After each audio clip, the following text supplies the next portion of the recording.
Welcome to another episode of the THWIPcast. On today's episode, I'm going to be breaking down and sharing my thoughts on the recently announced DCU Slate from James Gunn and Peter Safran. This was announced on Tuesday, January 31st, and as of recording, it's February 3rd. My week has been a bit busy, so that's why I'm a bit late getting to this, but I feel like it's given me time to develop my thoughts on each of these projects. So I also have a big announcement. So I did do a review on the first 2 episodes of The Last of Us, and I was working on developing a reaction to the 3rd episode, but I feel like what the whole point of this podcast and my media channel is to develop things based on superheroes and comics, and I still will share my thoughts on The Last of Us and everything like that. I just might not make like videos about it or episodes, so I'm sorry if any of you are disappointed by that, but there's plenty of other places to go for reviews and breakdowns of that stuff. So from now on, I'm just going to be focusing on Marvel and DC related stuff and maybe Star Wars, but for the most part, Marvel and DC. So this is my first DC related episode, and rightfully so. There hasn't been a lot happening with DC lately, but this is the big news that came out of, I guess, the last few months. So I'm going to break down, Variety has an article breaking down the announcements, but there's also the 6-minute video that James Gunn has where he breaks down the slate himself. So what I'm going to do is I'm going to play through the video and kind of break down as I'm going. Then I'm going to go through the article and break down the finer details. So I'm going to get started on that. So 3, 2, 1. Hey everybody, I'm James Gunn. I'm the co-CEO of DC Studios. So as many of you know, DC has been disconnected in film and television for a long time. And it's one of... So what he means by this is the previous executives at Warner Bros. Just had no plan on what they were doing. Zack Snyder had his established vision, but they didn't want to go that route anymore. So they were kind of in a big phase where they had no idea what they were doing. They were just greenlighting random projects, but then also canceling many of these projects at the same time. So it was very frustrating as a fan to go through all that. I'll keep going. You know, our jobs, mine and Peter's, is to come in and make sure the DCU is connected in film, television, gaming, and animation. That the characters are consistent. So Gunn and Safran plan to tell a multiversal story across film, gaming, television, and animation. And what this will end up doing is, I'm guessing, culminate into their overall endgame level story. So I'll keep going. Played by the same actors, and it works within one story. And if something is outside of that... So the same actors will, for the most part, be playing the same character, whether they play their character in a film or TV show, then that means they would play them in a video game. I think that's really cool, because then it kind of keeps everything connected, like he says, but it might create a sense of frustration with people who just want to enjoy the content and not have to worry about all the connectivity between each thing. So they have to get the game to understand the next movie, or they have to watch the TV show to understand the next game, stuff like that. So I'll keep going. Like Matt Reeves' Batman or Todd Phillips' Joker or Teen Titans Go, that it is clearly labeled as DC Elseworlds, outside of the mainstream DCU continuity. And now he confirms that Matt Reeves' The Batman, Todd Phillips' Joker series, and Teen Titans Go, the animated TV show, will be a part of something called DC Elseworlds, which means it's not directly impacted by the main continuity. It's its own thing, basically in another universe, meaning Elseworlds. So this was something that fans wanted for the Snyderverse when it was canceled, just to keep existing but not connected to the rest of the main universe, which I think would be cool. But there's a ton of fans that are creating their own stories, continuing that universe, and I think that's awesome. And I will always continue to support that because I was a big fan of Snyder's vision. So big shout out to anyone that's making fan content for the Snyderverse. So I'll keep going now. Now, Peter and I have gotten pretty lucky in terms of the 4 projects that are coming out over the next year. First, we have Shazam! Fury of the Gods. Shazam has always been off kind of in his own part of the DCU, so he connects very well. That moves directly into The Flash, a fantastic fantastic movie that I really love that resets the entire DC universe. Then to move into Blue Beetle, a fantastic film about... So he confirms that Shazam is kind of its own thing, so it can kind of exist in the newer DCU.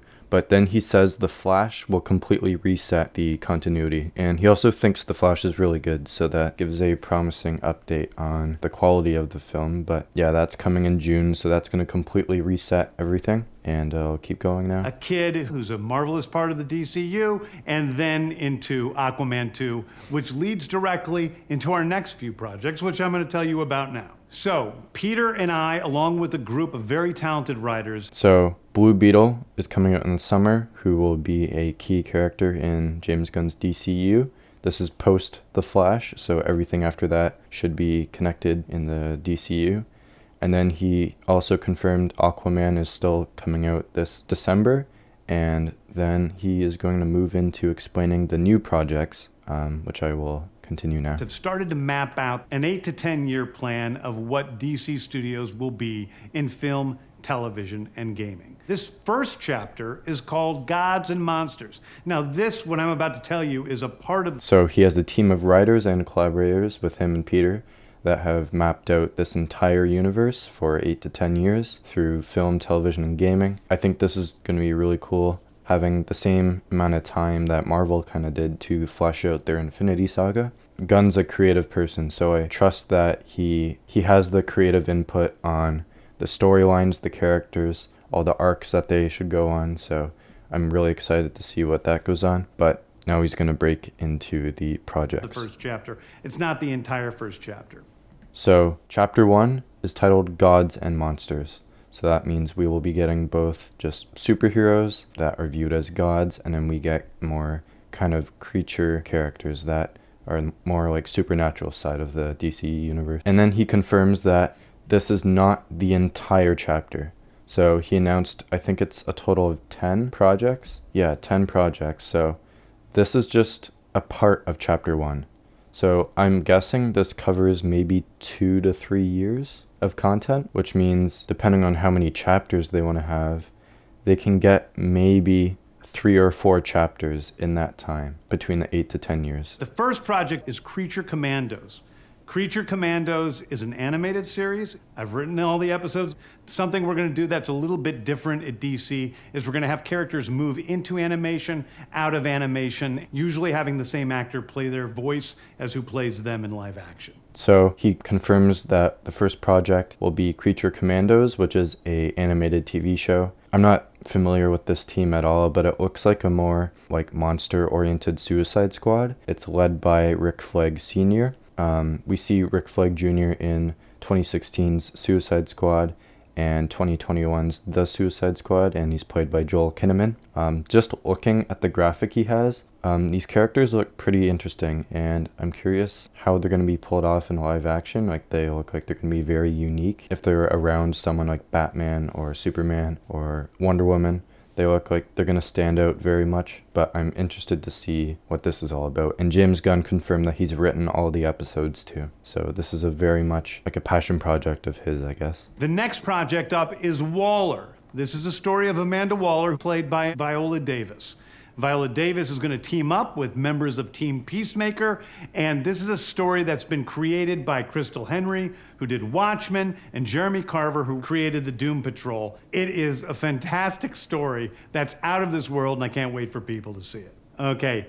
The next one is Waller, which follows Viola Davis's Amanda Waller, who we saw in the Suicide Squad and Peacemaker. I'm curious if this is going to continue what her story was before the reset, or if this is just going to be a soft reboot of her character where like it's the same team that's with her that we saw in Peacemaker with Harcourt and all the other people. I'm very curious as to like if this is going to reset her character. But James Gunn seems to be very invested in her character, and she's kind of like a darker Nick Fury. Like, she's very shady, she is very smart, and she's a very interesting character. So I know James Gunn has a lot of passion for that character, and Viola Davis plays her very well in everything she's been in, so I can't wait to see what's coming for that. and what kind of characters could be introduced or involved with this too. So I'll keep going. Next up is the big one, the true beginning of the DCU. This is called Superman Legacy. This is being written by me. I'm in the middle of it. I'm having a great time doing it. And Superman will be released into theaters July 11th, 2025. Okay, the next thing is a big... So he confirms the true first story in the Chapter 1 Gods and Monsters is Superman Legacy, which is a movie that James Gunn has been writing. He says he's been having a lot of fun with it. And this is supposed to be a younger Superman that's like balancing his Kryptonian heritage and human life. He's kind of having to adjust between the two, trying to find his place in the world. And all the images I've seen have shown that All-Star Superman is being a big inspiration for this. So I haven't read that before, so I'm gonna have to check that out before the movie, but he confirms it comes out in 2025, and this is going to be a big project. I think a lot of people are going to be rushing to see this one to see what they do without Henry Cavill. I thought Henry Cavill was amazing as Superman. He's always going to be my Superman with like the time I was growing up with his Superman. So I'm very curious to see what they do with this new Superman. And Superman will always be like the foundation for the DCU. I don't think you could do it any other way, because he's arguably DC's most popular character next to like Batman. But Superman is going to be the first project. Premiere HBO television series called Lanterns. This is a story of a couple of Green Lanterns, John Stewart and Hal Jordan, and we have a few other Lanterns peppered in there, but this is really a terrestrial-based TV show, which is almost like True Detective with a couple of Green Lanterns who are space cops watching over Precinct Earth. In it, they discover a terrifying... He confirms the next project is Lanterns, which is a live-action TV show with Hal Jordan and Jon Stewart. He says that there will be other Lanterns might be popping up in there, but they're space cops watching over Earth, protecting the, I guess, overall surrounding area from Earth. And I'm very interested to see what this is like, because we haven't had a great adaptation of Green Lantern in live action, but I'm very excited to see what they do with this. I think Green Lantern is an underrated DC character. I haven't read Jeff Johns' run, but I have heard it's very good, so I'll be checking that out. But we were supposed to have Jon Stewart in Zack Snyder's Justice League, but they cut that out. I'm curious if they're going to keep Wayne T. Carr in that role, because he didn't really get the chance to play it, or if they're going to go with someone else. Then obviously we have Hal Jordan, who Ryan Reynolds played in the Solo movie, but they're obviously going to be going with someone else for that. And yeah, so that's Lanterns. History that ties into our larger story of the DCU. Oh, and then he goes on to say that this is a more True Detective-like story, and they're trying to solve a mystery that will end up impacting the greater overall story of this universe. And I think this is a very cool way to bring in these characters. Like, they're the ones that have to warn the other heroes that something is coming, something is happening, and you all need to prepare now and assemble everyone. So that's going to be a very important project in this slate. Next is a big movie called The Authority. The Authority is a passion project of mine. It's based on the marvelous Wildstorm characters we are now bringing into the DCU and will interact with all of our primary DCU characters. The Authority are a group of superheroes who think the world is broken and they want to fix it by any means necessary. I think it's a very different look at superheroes. So the only thing I know of The Authority is the character Grifter, who I'm not even sure if he's like a part of the main members of The Authority, but I know nothing about this team. I just know Grifter from the Flashpoint Paradox movie, which was really good. But this is a movie that is going to be following a team of superheroes that were from Wildstorm, which are now being introduced into the DCU. But yeah, I'm very interested to see what they're going to do with this, because they're not like main DC characters. These are people that no one really knows, so I'm curious to see how he's going to develop these characters, and if James Gunn can make a team like Guardians of the Galaxy be like household names, I'm sure he can make The Authority also be the same way. They're going to be very different from Guardians of the Galaxy, but these people are more like anti-heroes. They're not doing things the way the Justice League would. He said these people do anything by any means necessary, and they look like a very interesting team. So I'm curious what this project is going to be like. So moving on. We're doing a television series called Paradise Lost. Paradise Lost is the story of Paradise Island, usually known as Themyscira, which is the birthplace of Wonder Woman. It's almost like Game of Thrones with Westeros, but with all of the inhabitants of Paradise Island. He confirms the next live-action TV show is Paradise Lost, which is a prequel to Wonder Woman's story following the Amazons on Themyscira.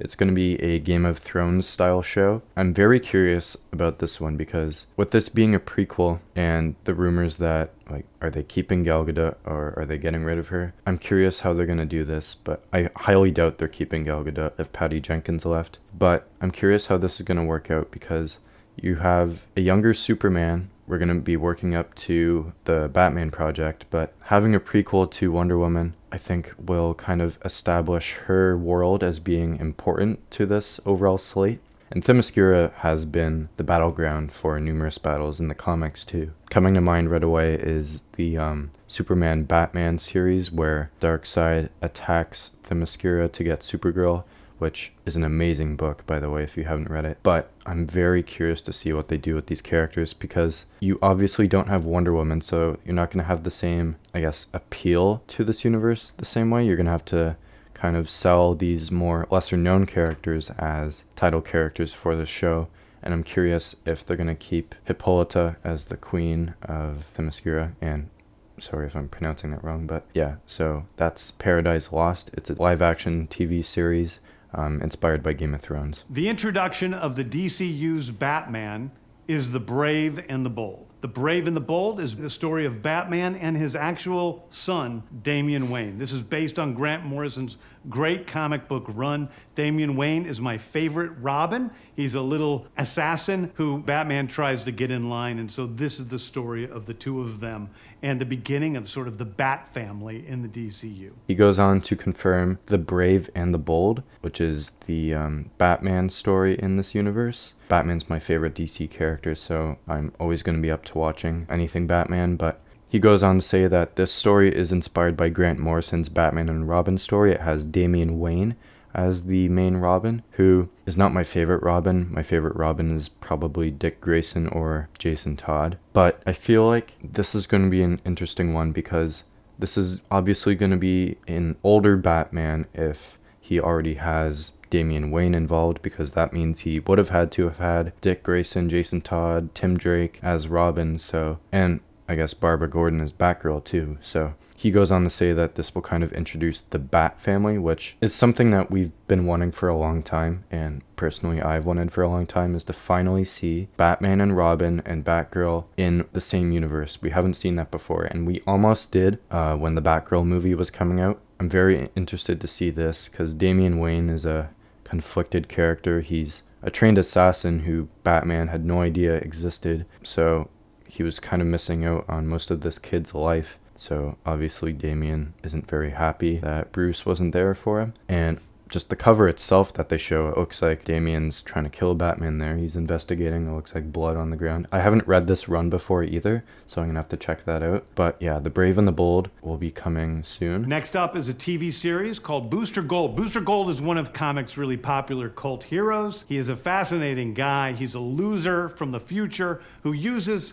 future technology to come back to present day and become a superhero so that people will love him. It is basically the superhero story of imposter syndrome on an HBO Max series. So he goes on to say the next live-action TV series is Booster Gold. I'm not familiar with this character at all, based on like his past, obviously, but I remember seeing him in the Batman Brave and the Bold animated show.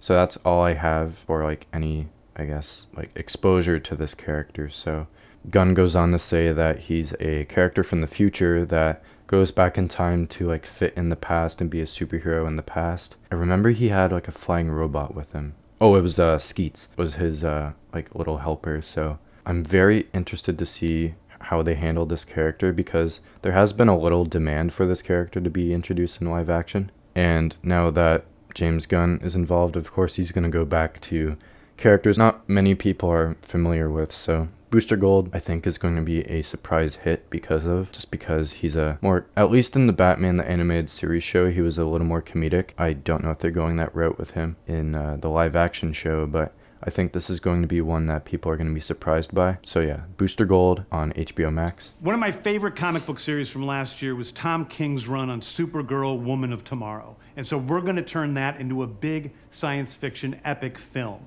Now, Superman is a guy who was sent to Earth and raised by loving parents, whereas Supergirl in this story, she is a character who was raised on a chunk of Krypton. She watched everybody around her perish in some terrible way, so she's a much more jaded character. The next thing he mentions is a live-action Supergirl movie titled Woman of Tomorrow. It is going to be based off of Tom King's run called Supergirl Woman of Tomorrow as well. I haven't read it, so I have no idea really what happens in it, but I have heard that it's basically about Supergirl on a fragment of the destroyed Krypton, and she has to watch everyone that she knew die around her. So I'm very interested to see how they're going to handle that. And if it's going to be Sasha Calle coming in from The Flash, I highly doubt that's going to happen. But they're developing both Superman and Supergirl at the same time. Also something that we have never seen before, so they're obviously going to interact at some point. And this is a very highly regarded comic run too. It is very recent too. I think it came out like last year, 2022. So yeah, Supergirl, Woman of Tomorrow is coming as well. And moving on to the next thing. And that brings me to Swamp Thing, the last thing we're going to talk about. A very dark horror story in the origins of the monster who is Swamp Thing.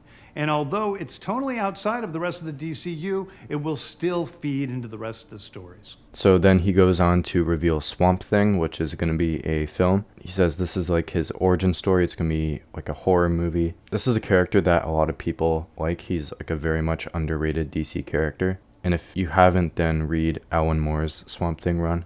I haven't read it either, but it's been on my wish list for a long time. I'm very excited to see what they do with this. And he said it stands alone, but it also connects to the greater DCU. So I'm guessing this leads into Justice League Dark because he's involved with that. And Justice League Dark is a more supernatural Justice League. So I'm curious to see if they're building up to that. But this is the last project that he announced. So he's just moving on to his conclusion now. Anyway, those are the stories that I can tell you about right now. I've loved the DC characters since I was a child. They're incredibly important to me. I knew that this was a once-in-a-lifetime opportunity to do something very different. One of the things that's very important for me in all of these movies and TV series is that the director's vision and the vision of the writers and all of the creators is unique and something special. Storytelling is always king. That's all that matters to us. And I want to be true to those stories. I want to be true to you guys and really give you something different than you've ever seen before. Anyway, thank you, everybody. I appreciate you watching. I hope this was exciting for you because it's really exciting for me. And I can't wait to start to dive into these stories with you guys on this grand adventure. Thank you so much. And then, of course, he ends by saying, storytelling is king. He's obviously going to be very invested in making sure all the creative decisions go through, that their vision is completed, and I'm always up for that. I'm very excited to see that. And now I'm going to get into the Variety article. Obviously, most of this is going to be like stuff that he already mentioned, but the first point I see is Safran says the DCU exists as a multiverse, but the titles will exist in one singular universe. I'm guessing this references to the DC Elseworlds kind of being in the same DCU because it's a multiverse. Those stories can exist on their own, but they're not connected to the greater story, like Superman Legacy and Brave and the Bold and all those. They're kind of on their own. So Superman Legacy, July 11th, 2025, again, it balances Superman's Kryptonian heritage with his human upbringing, said Peter Safran. He goes on to say he is the embodiment of truth, justice, and the American way. He is kindness in a world that thinks of kindness as old-fashioned. So there's obviously going to be some people that are pushing back on Superman's, I guess, reveal to the greater world. And we saw this kind of in Batman v Superman after the battle at Metropolis, where people were like, this guy should not be allowed to be here. He's a threat to the world. He needs to be stopped. James Gunn is writing this movie. And then he goes on to say that the Ta-Nehisi Coates and J.J. Abrams Superman movie that was in development, I think it was a couple of years ago they announced it. So it's still in development, but it's going to be a part of the DC Elseworlds. So that's also coming. The Authority, again, this is a team from Wildstorm that have merged into DC. They were introduced to the DC universe when the New 52 started in 2011, and this is also a film. Safran said that they're kind of like Jack Nicholson in A Few Good Men. They know that you want them on the wall, or at least they believe that. So these people are going to do things by the way they want to. It's not always going to be a good way, but it's in their way for the greater good. And then we move on to The Brave and the Bold. Again, this is about Batman and Damian Wayne. It will build up to introducing the Bat family. Grant Morrison, Gunn says, is an exceptionally influential, writer for the DCU, along with Tom King. So moving into Supergirl, Woman of Tomorrow, based off Tom King's comic run from 2021 and 2022, features Kara Zor-El, who Gunn explains is a very different type of Supergirl. He says, "We see the difference between Superman, who was sent to Earth and raised by loving parents from the time he's an infant, versus Supergirl, who is raised on a rock chip off of Krypton and watched everyone around her die and be killed in terrible ways for the first 14 years of her life." And then he says that this Supergirl is much more hardcore. The series also involves Crypto, the Superdog, so I wonder if they're gonna bring him in. And yeah, so Supergirl, Woman of Tomorrow, that's going to be coming after Superman: Legacy, and I'm very interested to see this different version of Supergirl. She's seen a lot, she's gone through a lot, so she's going to be experiencing a lot of issues, a lot of PTSD. Then Swamp Thing, which is the last film in this article, it says, "Easily the most extreme example of Gunn and Safran's conviction to diversify the DCU. Swamp Thing will investigate the dark origins of Swamp Thing," Safran said, "through the prism of horror." And we did see, I forget if it was the day of or the day after, but James Mangold, who directed Logan and is working on Indiana Jones 5 right now, he posted a picture of Swamp Thing, which led a lot of people to believe he's going to be taking on this movie, which I think would be really cool. James Mangold is a fantastic director, and I'd be very interested to see his version of Swamp Thing. The way he brought the emotional tone to Logan, and I'm assuming he will do with Indiana Jones, I think is going to be perfect to include in this, because it's a tragic character where this guy becomes this Swamp Thing, and then he's viewed as a threat. So he's obviously not wanting to do all this, but people don't know what he is and if he's good or bad. So I think James Mangold can definitely bring the emotional tone to this character. It goes on to say, by way of explaining further, Gunn referenced the initial reactions to the Guardians of the Galaxy joining the Marvel Cinematic Universe, and initial questions about how Rocket Raccoon would work standing next to Thor. That mashup quality wound up becoming one of the highlights of Avengers: Infinity War and Endgame, Gunn argued. He goes on to say, "This is a much more horrific film, but we'll still have Swamp Thing interact with the other characters." So I wouldn't be surprised if we see him appear in Creature Commandos, which is the next thing, because obviously they're both creatures, but this is an animated show for HBO Max. James Gunn has written all the episodes. It's currently in production right now. It says the Creature Commandos are characters that were launched in 1980. The premise features Frankenstein's monster teaming up with a werewolf, a vampire, and a gorgon to fight Nazis in World War II. It doesn't appear that Gunn's version takes quite the same approach. Weasel, one of the characters from Gunn's 2021 film The Suicide Squad, is one of the commandos along with Rick Flagg's father, Rick Flag Sr. So obviously we had Weasel in The Suicide Squad and he's a part of this team too. I'm just going to look up a quick list of the team members, and it looks like we have Rick Flag Sr., Nina Mazursky, Dr. Phosphorus, Eric Frankenstein, G.I. Robot, and Weasel. He confirmed that the lead character will be the Bride of Frankenstein, so that's the main, woman we see in the middle next to Frankenstein. Yeah, I'm very curious to see what this project is going to be like, because it's so different, but because it's animation, I think it's perfect to introduce these characters this way, and I'm curious to see how they would move into live action. This is also something that could be like a video game too. I could very much see them getting to interact in someone else's game or get their own game. So that's the Creature Commandos. Moves on into Waller. It says, with Gunn focused on Superman Legacy for the foreseeable future, Season 2 of Peacemaker has been put on hold.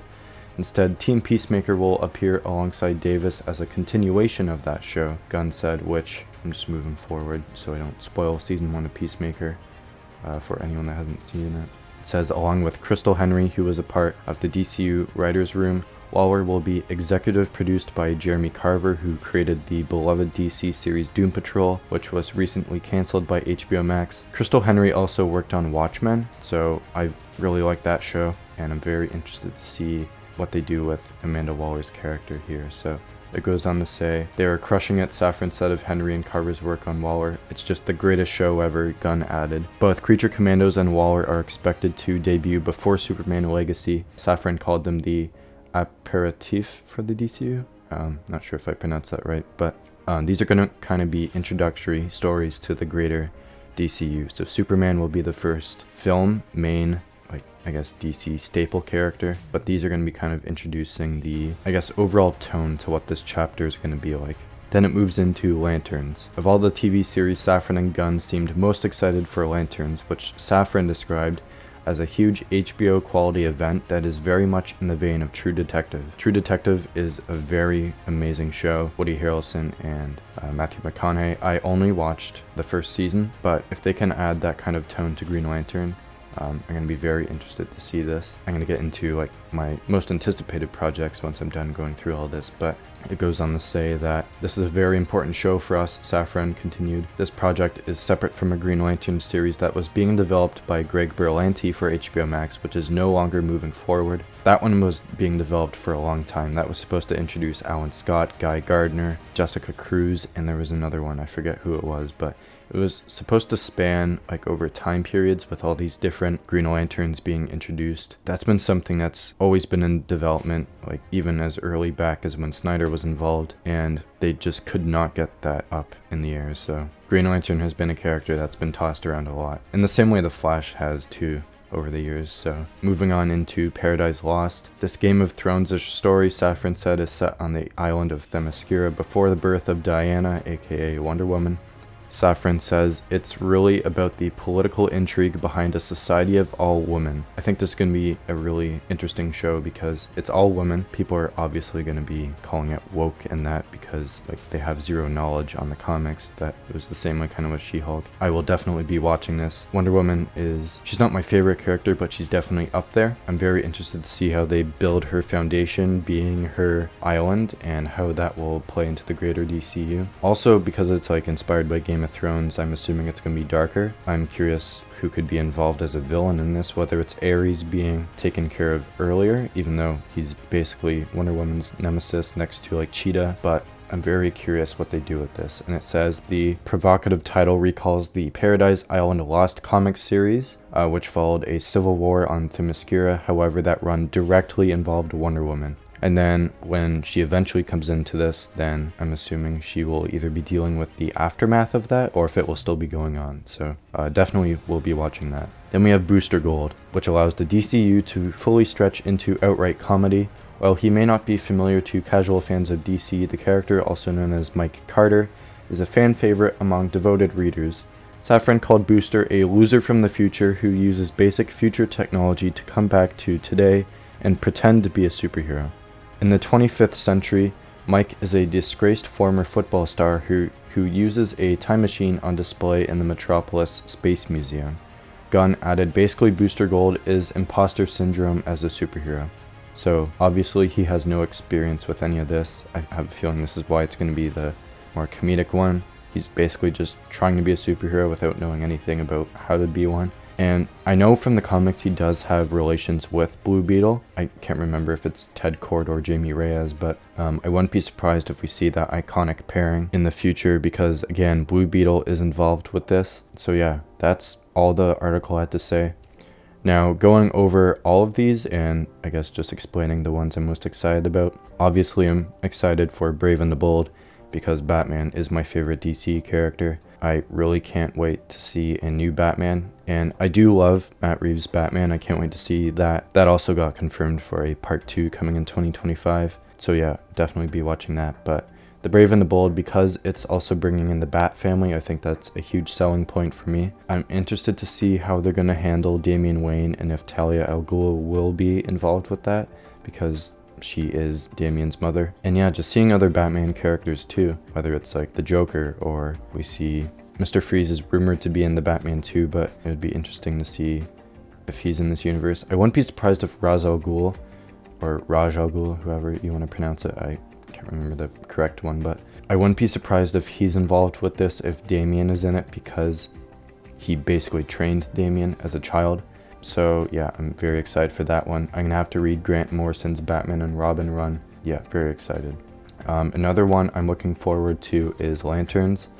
Again, because Hal Jordan and Jon Stewart haven't had the proper live action treatment yet. And also just this kind of being, it looks like it's gonna be like a buddy cop kind of thing, but a more serious toned one. And then it also has great repercussions on the future of the DCU, which I'm very excited to see. So again, this is all just a part of chapter 1. This isn't the entire thing. I'm guessing this covers, again, maybe 2 or 3 years of content. But yeah. Oh, also Swamp Thing. I'm very excited to see what they do with this, because Swamp Thing isn't the most popular character, but he does have a committed following. So I'm very excited to see how they do this, especially if James Mangold is involved. James Gunn is definitely going to make Swamp Thing a household name. And yeah, the same way he did, again, like the article mentions, with Rocket Raccoon. Not many people knew who Rocket Raccoon was at all when Guardians of the Galaxy came out, but now he's a super iconic character in the MCU. So yeah, and I'm interested to see what the Authority is like, because I know nothing about them. I haven't read anything with them in it. Again, Grifter is really the only character that I know about from Flashpoint Paradox. With this being a team of anti-heroes, I'm guessing it's going to be similar to like what The Boys is like, where these are superheroes, but they're not good. They're kind of doing things that people view as good, but it's bad. So yeah, I'm very interested to see how that turns out too. So The Brave and the Bold, Swamp Thing, Lanterns, kind of the Authority, and also Paradise Lost. I'm interested to see how they build the Wonder Woman foundation for the DCU. And yeah, so that is the DC slate that was announced on January 31st. Again, this is a mixed bag. This isn't like all gonna be stuff that like is game changing. Gunn said it is gonna be different, so I'm always gonna be interested to see a different approach to this universe. But yeah, I'm hopeful for the future. I trust Gunn because he is super creative. I've only seen Guardians of the Galaxy and the Suicide Squad that he's done, but I'm very curious to see what they do. They obviously have put a lot of time and thought into planning this out, so I trust them. I'm hoping it turns out well for them, and I can't wait to see the rest of chapter 1 and the future beyond. So that is today's episode. Make sure to follow me on Twitter at THWIP_media. Subscribe to the YouTube channel THWIP Media, where I have all my episodes. Listen to the podcast on Apple Podcasts and Spotify. And make sure to watch my little chat with Dwayne from Marvel Mad that was released earlier this week. So make sure to watch that. And then we have a Marvel quiz also that he's going to be releasing soon. So check out that as well when it releases. And yeah, I will be retweeting news and content release dates on Twitter. And again, sorry for the content shift. I will still be I'll post my thoughts on the Last of Us episodes as they come out, but I probably won't be doing a video or episode devoted to them, because it's just, there's a lot to handle at the same time. There's a lot of Marvel and DC stuff, there's a lot of just entertainment in general, and I'm also balancing my own life. So just for time's sake, I'm just going to be covering Marvel and DC stuff because that's really what I'm super invested in. So again, sorry about that, but there's plenty of other places where you can find the Last of Us stuff. So thank you for watching, thank you for listening. Stay tuned for, I'm going to be doing my top 10 DC comics in my collection. This seems like a fitting time for that, so I will be going through that soon. So stay tuned, and I will see you all next time.